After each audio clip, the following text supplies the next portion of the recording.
एक घटना है। तो गुरुदेव ने उस समय बोला कि भाई कहाँ का कुमार है। तो उसमें एक सीरियल चल रहा था श्री कृष्ण। मेरे मन में उत्सुकता थी कि ये दिव्यास देवास्त्र क्या होते हैं। उनका किसी कारणवश आकस्मिक मृत्यु हो गई। वो ललक ऐसी हुई कि जब गुरुदेव के बारे में जानकारी हुई कि गुरुदेव के यहाँ आगमन हो रहा है, हमारे पिताजी पहले गुरुदेव से जुड़े। जब सदगुरु आपको, जब तक आप में सही ललक ना हो, उत्सुकता ना हो, तब तक आप उनकी इच्छा के बगैर नहीं ले सकते। गुरुदेव ने हमको कहा कि बच्चा हम तुम तीनों भाइयों को स्वीकार कर। उसी समय से मैंने अपना नाम आचार्य हेमंत ओनली रखा। आचार्य हेमंत कुमार साहू में कुमार और साहू को काट दिया।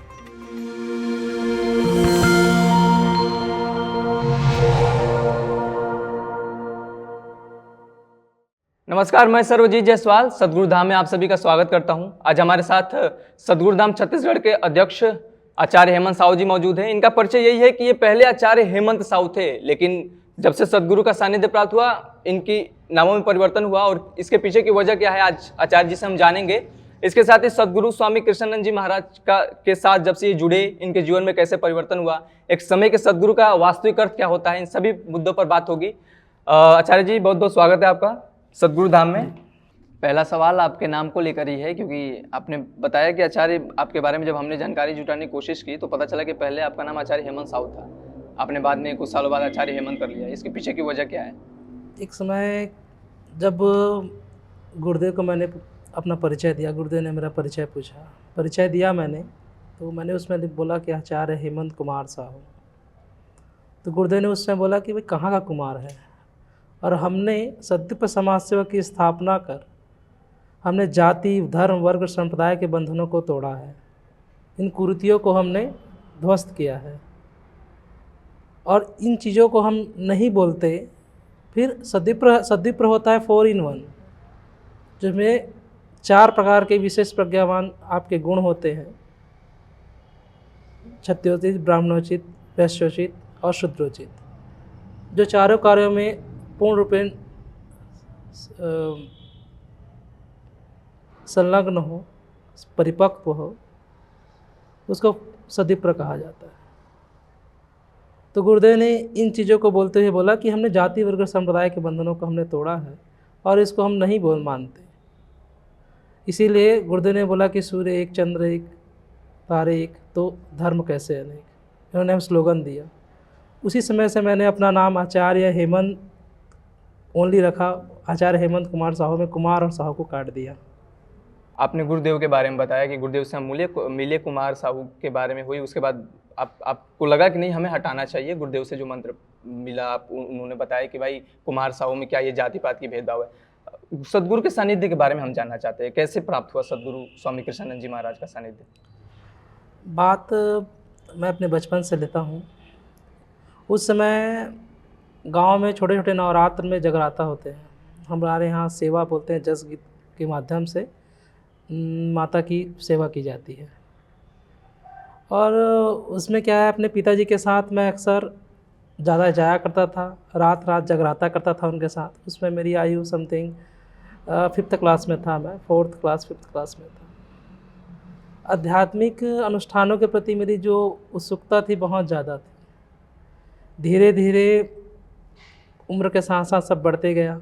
पिताजी के साथ हम लोग फिर वापस व्यवसाय के कारण हमारे पिताजी गांव छोड़कर शहर में शिफ्ट हुए, सिमगा में। जब वहाँ शिफ्ट हुए, बच्चों को पढ़ाना था, सबके भविष्य की बात है, सब पिता अपने बच्चों के बारे में सोचते हैं। वहाँ आए तो पता चला कि समय के सद्गुरु का आगमन हो रहा है तिल्ला नेवरा में। हमारे एक आचार्य थे, आचार्य संतोष शर्मा। उन्होंने पत्रिका लाई कि या गुरुदेव के सानिध्य में जुड़िए आप लोग भी।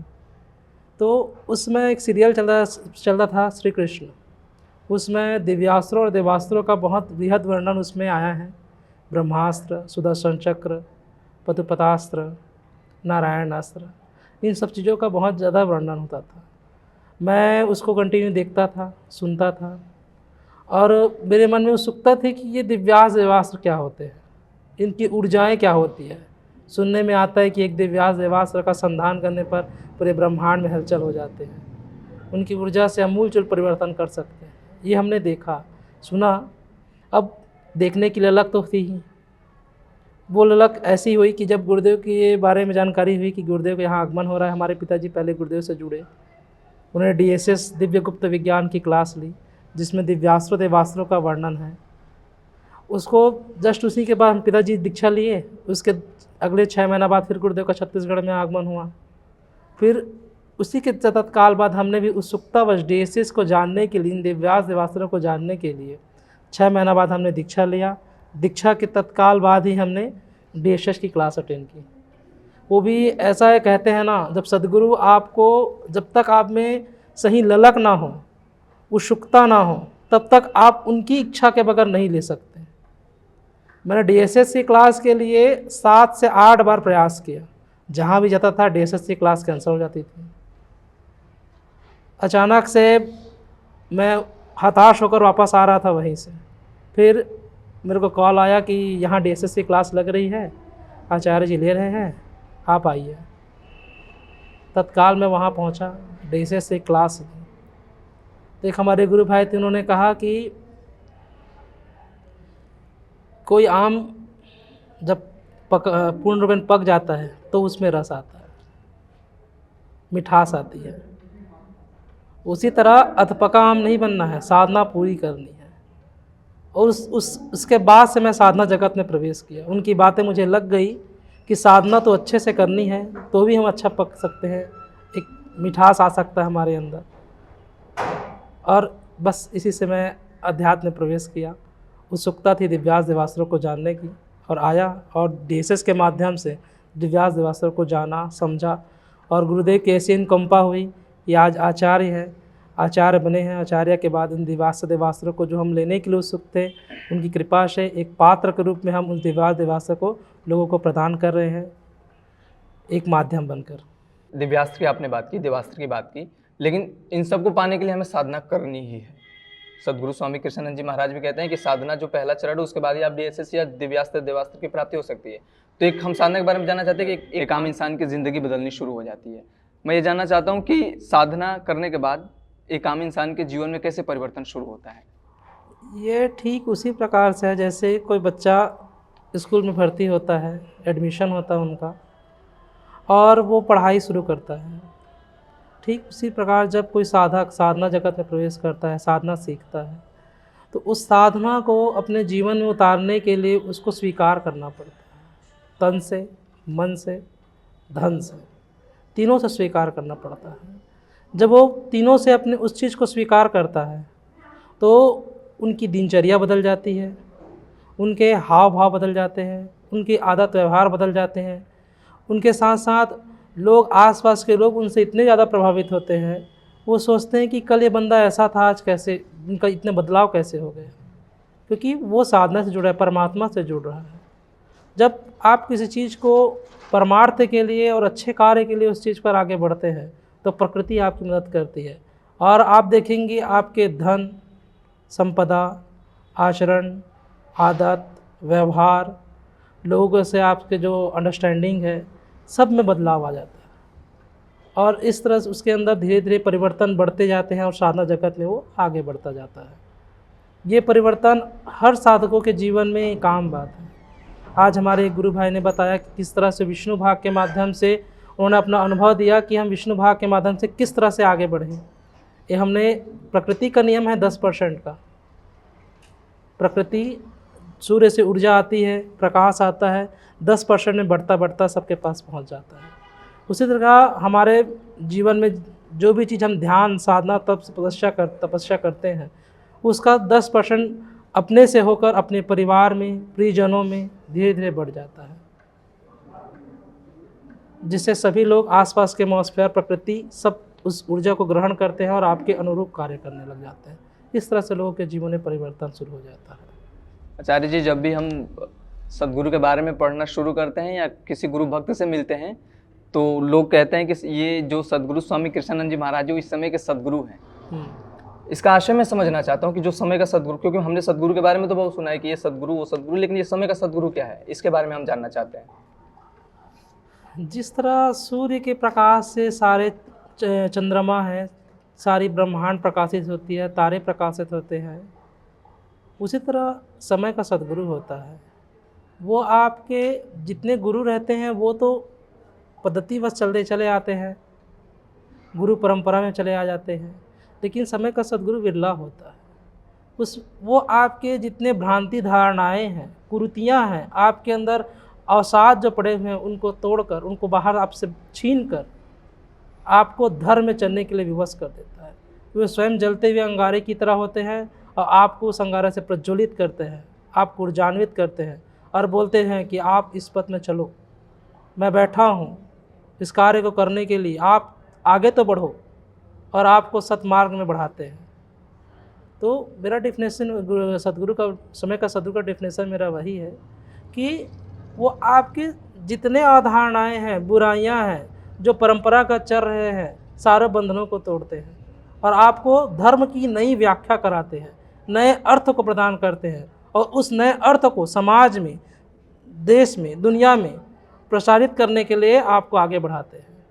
उसी तरह हमारे समय के सद्गुरु स्वामी कृष्णानंद जी महाराज हैं, उन्होंने सारे कुरीतियों को तोड़ते हुए, जाति पाति के बंधनों को तोड़ते हुए हमें नए परिप्रेक्ष्य में धर्म की व्याख्या कराई और हमें बताया कि किस तरह से हम इस धर्म की व्याख्या को देश दुनिया में फैलाएं, सद्प्रथा को फैलाएं और सद्प्रथा के प्रचार प्रसार से किस तरह से हमारे समाज में, देश में बुराइयों को तोड़ते हुए हम आगे बढ़ सकते हैं। ये चीज़ें हमारे गुरुदेव ने बताया और उसके मार्गदर्शन है हमारे पूरे सद्विप्र समाज सेवा की टीम, सद्गुरु कबीर सेना की टीम लग गई है और आगे कार्य कर रही रहे।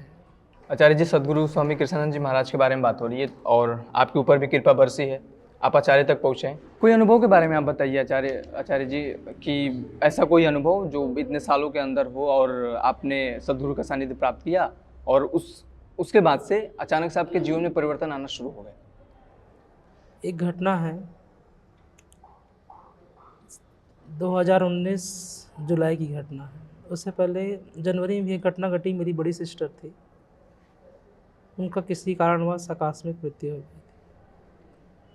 उसके 6 महीना बाद जस्ट हमारे पिताजी जुलाई महीना 2019 में, 1 जुलाई 2019 में गुरुदेव का आगमन था छत्तीसगढ़ में गुरु पूर्णिमा महोत्सव के लिए।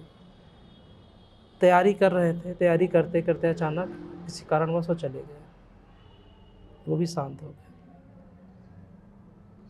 किसी व्यक्ति ने मुझे कहा, सरदार थे वो, गुरुद्वारा जाते थे, उन्होंने मुझे कहा कि चिंता मत कर बेटा, गुरु का कार्य करते करते आपके पिता चले गए तो सदगति मिली।